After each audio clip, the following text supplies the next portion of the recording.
అక్కయ్య గారు పెట్రోల్ ధరలు రాకపోతే రాలేదు దసరా పండగ అని చెప్తున్నారని వచ్చేసామండి రాత్రి రాజమండ్రి పైనుంచి రైలు కింద నుంచి వచ్చేసానండి. ఏమంటే అక్కయ్య గారు మరి మీకు ఏమైనా డబ్బుకి దానానికి ఏమైనా లోటుకుంటే చొప్పండి సాయంత్రం మాకు ఉత్తరం రాసి పోస్ట్ లేకుండా పొయ్యిలో పడాడు మాకు తొందరగా అందిపోతుంది. మాకు డబ్బుకి దానానికి ఏమైనా లోటు లేదండి. మాకు బ్యాటరీలు ఏమైనా తక్కువ అనుకున్నారు. మాకు ఏలూళ్ళు ఎలికల బ్యాటరీ మాదే, ఉయ్యూళ్ళ ఉడతల బ్యాటరీ మాదే, పామర్లో పందికుక్కల బ్యాటరీ మాదేనండి.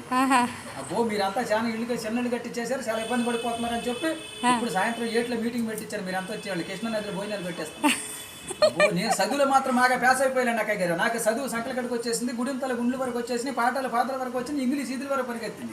కాకపోతే చదువు నిన్న మధ్యాహ్నం కొంచెం చదువు ఎక్కువ సంతకం పెడతాం మర్చిపోయాను. జగన్ గారి దగ్గరికి వెళ్ళి రాత్రి ఉద్యోగం పడితే ఉద్యోగంలో సంతకం చేయవలసి వస్తున్నా ఉద్యోగంలో నుంచి ఉద్యోగం ఇచ్చాడు. మాకు డబ్బుకి దానానికి ఏమన్నా లోటు లేదండి. మాకు 700 బిల్డింగ్ ఉందండి. దాంట్లో ఏమి వచ్చి కట్టించానంటారు బిల్డింగ్ కి? పింక్ అయితే పేలిపోతే, నాపర నలిగిపోతే, సిమెంట్ సితికిపోతే, తాటకైతే గలగలంటుందని మా అబద్ధాలు ఆపించారు. కొత్త కలప తయారు చేశారండి. ఏం కలప అంటారు? అది జిల్లేడు కలప.